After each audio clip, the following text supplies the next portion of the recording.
जैसे कि आपको पता ही होगा कि हरियाणा में जो प्रोटेस्ट चल रहा है फार्मर्स का, वो किस लिए, किस वजह से और क्या क्या उसके कॉजेस है, और वो अच्छा है या बुरा है, या किसके लिए अच्छा है और किसके लिए बुरा है, आपको ये जानकारी हम देंगे। जैसे कि आपको पता ही है कि अभी प्रोटेस्ट हो रहा था, जो वहाँ पे लाठीचार्ज हुआ फार्मर्स पे, एक ऐसे स्टेट में जहाँ पे हरित क्रांति हुई थी। जो हरित क्रांति जहाँ से स्टार्ट हुई थी, जैसे पंजाब हो गया, हरियाणा हो गया, वहाँ पे उस जगह पे फार्मर्स को मारा जा रहा है, पीटा जा रहा है। तो आप समझ सकते। और ये एक खास बात है कि जैसे अभी आपको तो जीडीपी का हालत तो पता ही है, पूरी गिरी हुई है। उस टाइम पे जीडीपी को सिर्फ बचाई, अपनी लाज रखने में मदद की थी वो तो एग्रीकल्चर सेक्टर ने। और वही एग्रीकल्चर जब फार्मर्स वही अपने लिए लड़ रहे हैं, तो उनके कोई सुनने के लिए नहीं है, उनको जो प्रॉब्लम हो रहे हैं उनको कोई सॉल्व करने के लिए नहीं है। उनके जो प्रॉब्लम्स है उनको कोरोना आए करके इग्नोर कर दिया जा रहा है। और वो अपने जो पॉलिटिशियंस है वो अपने पार्टियां कर रहे हैं, मस्त एंजॉय कर रहे हैं। और ऐसे हालत में जो ट्रैक्टर आप देख सकते हैं, जैसे ट्रैक्टर प्रोटेस्ट हो रहा था, ट्रैक्टर प्रोटेस्ट, और कैसे मारा जा रहा है, और इवन पुलिस वाले सिविल ड्रेस में भी आके उनको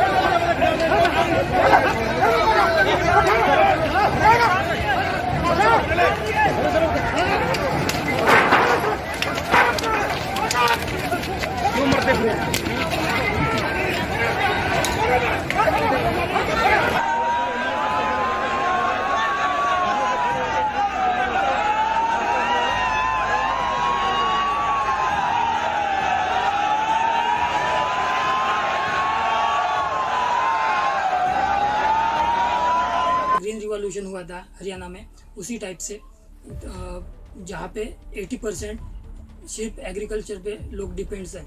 और एग्रीकल्चर पे 80% डिपेंड्स होने के बावजूद भी स्टेट गवर्नमेंट उनके साथ किस तरह से बिहेव कर रही है वो आप देख ही सकते हो। और ये क्या सही है और क्या गलत है, ये आपको मैं बिल है उनके बारे में, जिसमें और ये बिल पास हुआ था वॉइस वोट से।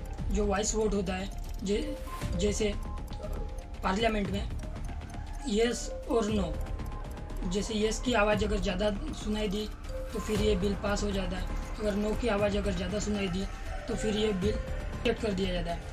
उस टाइप से ये बिल पास किया गया है, फार्मर्स बिल, वॉइस वोटिंग के जरिए।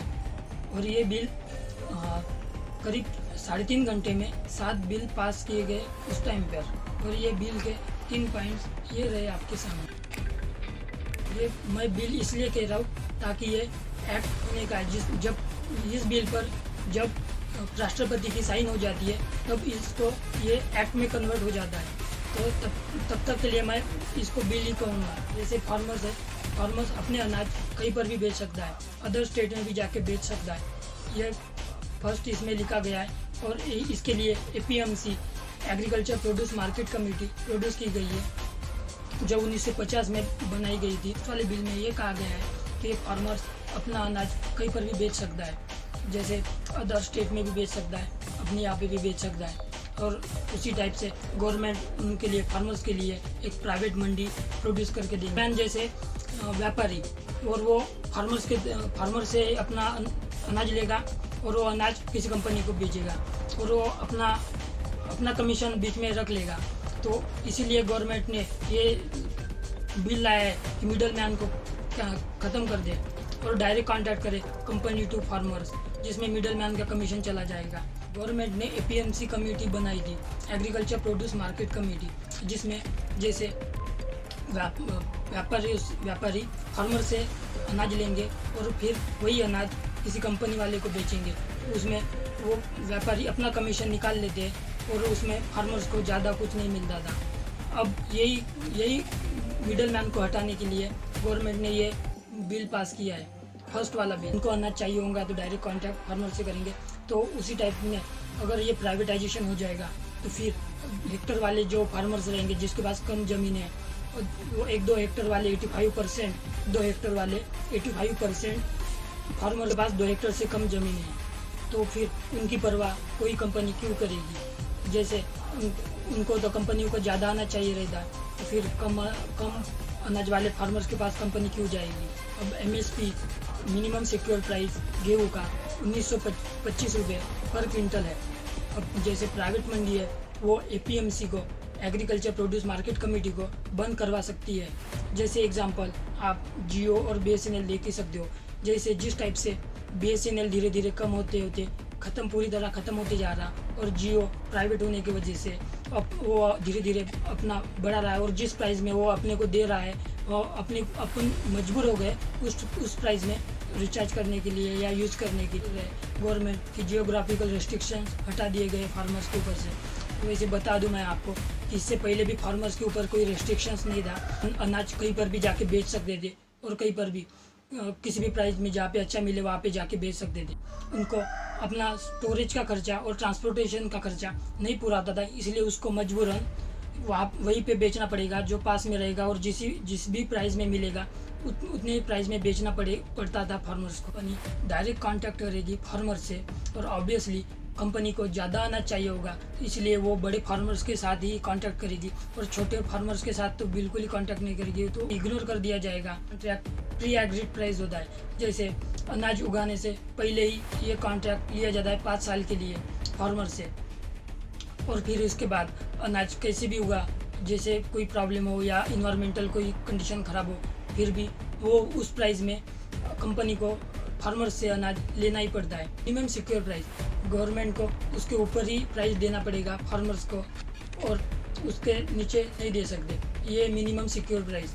जैसे और MSP के बारे में प्राइवेट मंडी के अंदर कोई भी बात नहीं की गई है, और वो पूरी तरह से ख़त्म हो जाएगी अगर प्राइवेट मंडी MSP नहीं देगी। तो बड़ा वाला बिल है होर्डिंग, जिसमें कितना भी स्टोरेज करके रख सकते हो, और जैसे फार्मर से कुछ अनाज लेके अगर कंपनियां सपोज स्टोर करके रख लिया, फिर मार्केट में प्राइस बहुत ज़्यादा बढ़ जाता है, उसकी डिमांड बहुत ज़्यादा बढ़ जाती है, और डिमांड बढ़ने के कारण फिर वो ज़्यादा प्राइस में बेचना ही पड़ता है, तो उसमें कंपनियों को फ़ायदा है, और वो कितना भी स्टोरेज करके रख सकती है। और जैसे पहले सुना था कि प्याज हो गया या शुगर हो गया, उसका मार्केट में प्राइस बहुत ज़्यादा बढ़ गया है, तो अब उस पर गवर्नमेंट का कोई कंट्रोल नहीं होगा। जब भी मार्केट में उस चीज़ की प्राइस बहुत ज़्यादा हाइक हो जाएगी और उसकी डिमांड बढ़ जाएगी, उस टाइम पर उसको बाहर निकाला जाएगा मार्केट में, तब उसकी कीमत बहुत ज़्यादा बढ़ चुकी होंगी, और इसका फ़ायदा एक भी फार्मर्स को नहीं होगा, उसका फ़ायदा सिर्फ और सिर्फ कंपनियों को होगा। और अगले सीज़न के लिए, जैसे इसी सीज़न में अगर कंपनी लेके रख दी है अनाज, और फिर अगले सीज़न में वो अगर कम प्राइस में देना है तो लो, देना है तो दो, वरना मत दो, ऐसे अगर फार्मर्स से कहेगी, तो फिर फार्मर्स के पास ना तो वो अनाज स्टोर करने के लिए जगह है, और ना वो रख सकती है, फिर वो ख़राब भी हो सकता है, तो इसीलिए वो कंपनी को कम प्राइस में देने के लिए मजबूर हो जाते हैं फार्मर। इसी टाइप से ये तीनों बिल है।